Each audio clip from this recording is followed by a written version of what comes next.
My name is Joey Gonzalez. I'm a comic book writer and I'm the co-founder of Plus Waco Comics. I started my career in comics 2 years ago with absolutely no idea what I was doing. I knew I wanted to make comics, but I had no idea where to start, how to find an artist, or even how to write a script. But within those 2 years, through a lot of trial, error, and support, I created my own publishing company, and I printed my first book, a manga-style sports comic called To The Line, which I've shipped to 5 different continents around the world. I'm making this video now to share the top 5 things I wish I would have known back when I first started that would have helped me avoid roadblocks, avoid making mistakes, and just generally help my experience in making comics. I hope that these tips can help you as well whenever you start your career. Number 1, they're expensive as f***. No, but seriously, they are expensive. If you were just writing the script, you'll need to pay for art, colors, logos, letters, printing, and shipping. Now, I didn't know any of this when I first started. I should have, but I didn't really factor it into actually creating stories. Because when I first started off, I had these grand ideas and making the next Star Wars comic or making the next X-Men. I had to scale that down solely due to the cost. Art will go anywhere from $20 to $100. Anything if you go past $100, you're really kind of getting to the pro level, which if you're just starting off, you don't need. If you can afford it, great. But if not, you don't need all that. That is paying for the artist's time because they're going to take off commissions to do that work. That's how they pay their bills. If you go to somebody with saying, hey, I have this story, I want you to draw it, you were obligated to pay them, okay? Colors, same deal. It can go anywhere from, I've seen $10 all the way up to $40 and $50. Letters from $5 to $15. Printing, that just depends on how much you're getting, what you're getting, and who you're getting it from. I use Comics Wellspring, and they've been so awesome. I'm going to stay a customer from them for a long time, so shout out to Comics Wellspring. Shipping, that just depends on what you're doing and where you're going. Logos, sometimes your letterers can do it as well. I've seen some letterers just not do logos. But logos are designed because that's going to be something that can go on your shirts, on your comics, on your website. So logos are really important. So the number 1 tip for this one, have the money saved and ready before you find a team. Do not leave people hanging. Don't message them saying, hey, what are your rates for such and such? And they give you rates. Don't just ghost them. You're establishing a business relationship with them. Do not just leave them hanging. That's going to hurt your career in the long run because I've, like myself, I did that. I'm guilty of it. I messaged folks when I first started asking what their rates were. They're like, oh, this amount. And I'm like, oh, man, I don't have that much money, if at all, and then I just ghost them. Well, later on down the line, whenever I'm looking for people to work with, if I reach out to them, they're most likely not going to talk to me or not going to entertain the deal that I'm trying to make, just because, the past, it's unprofessional. Don't be unprofessional. Making comics is a profession. Be professional. The second thing I wish I knew before I started writing comics, it's okay to start small. When I say start small, I mean comics that are 1 to 4 pages. Even strip comics are a good way to study and start out.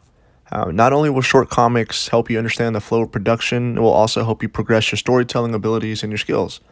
It also starts your portfolio to show potential co-creators and publishers of your ability to create and complete a project. Building a portfolio is what's going to separate you from the folks that are just saying, I wish I could make my own comics, or going up to artists or going on forums for comics saying, here's my idea for a story. I wish I could do this, or I want to do this. It goes on for 60 issues, whatever the case is. Everybody is going to think that they have the next $1 million idea. They may not. But in order to get to that point, you have to build a portfolio. Webtoons is a good way for you to show off that portfolio. I started off making this story called Castle Noir, and my goal for it was to create an entire series, uploading 1 page at a time. But eventually it just got too expensive for me to do at that point in time in my life. But eventually I'd like to go back and continue on that story. But what it allowed me to do was to show artists and other creators I am serious about making comics. There's a flood of writers, and I don't want to use the term wannabe writers because, I mean, we all, if you're watching this video, of course you want to be a writer, but you got to separate yourself from the ones that are just talking about it. Another great tool that you can use to share your portfolio is Instagram. There's a page that I like to follow called 3 Panel Crimes, and I've been following them for a while. And they don't always use the same artist, but their stories are all show, don't tell. So it's the basis of writing comics. They use a 3-act structure to set up a story, have an inciting action, and then a conclusion to that action, all within 3 panels.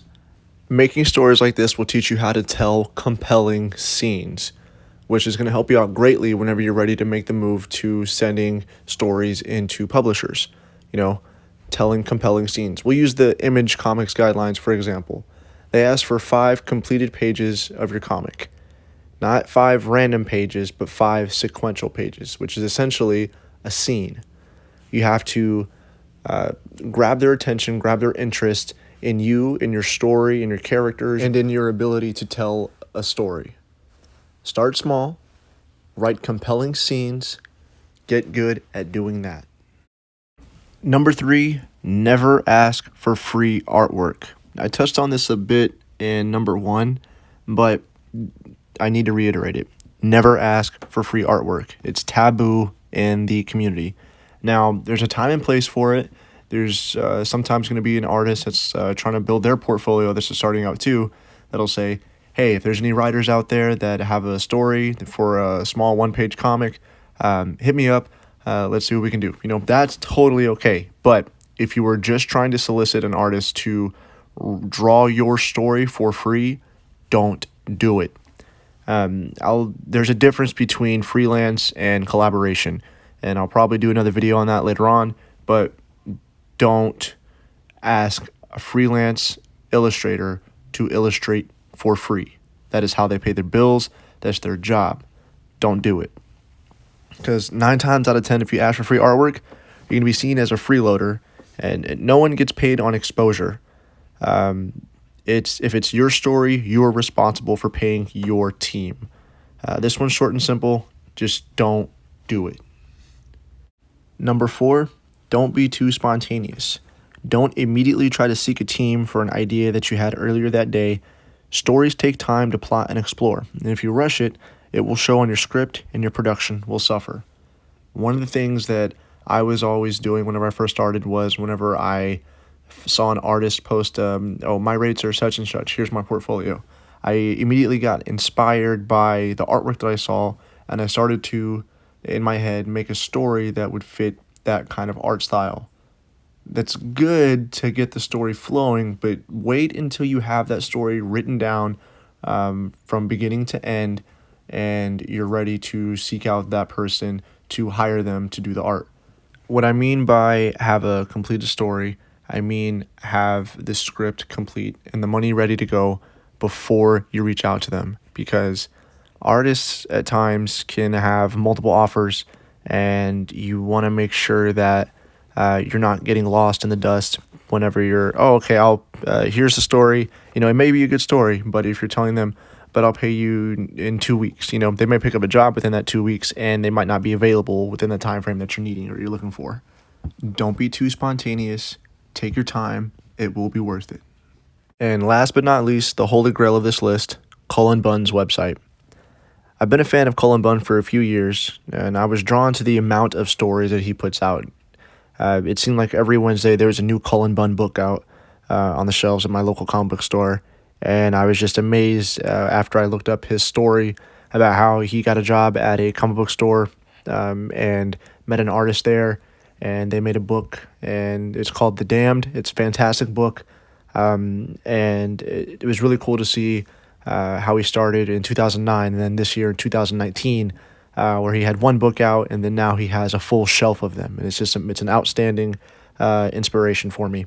I reached out to him on Facebook about scripting advice, and he directed me to his website at cullenbunn.com/process, and it was there that I discovered not only full scripts, but an entire written guide from start to finish on how he creates his books.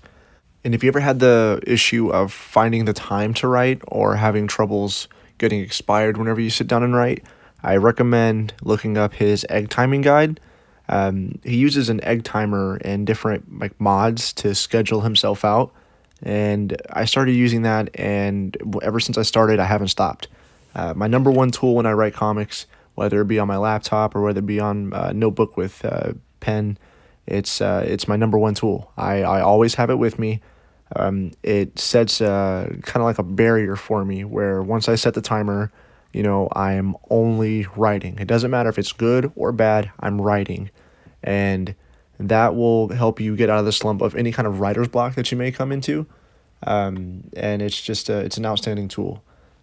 Cullen Bunns' website has helped me a lot, and I wish I had found his website a lot sooner when I first started, mainly because the timing issue, the inspiration issue, learning how to format a script, and he just gives his entire story from start to finish on how he started writing comics and how he broke into the industry. It's a really inspiring tale. I really recommend you look it up and also reach out to your favorite creators on Facebook or Instagram or Twitter or their emails, or just other creators in general. We're all one big community. They may not be able to reply back right away, but for the most part, we all have the same thing in common, that we love comics. And if you're interested in creating your own, reach out to creators, ask questions. The more you ask, the more you can know. Well, that's it for my first video. I want to thank everybody who made it to the end, and I really hope that the information in here helps you out on your journey in creating comics.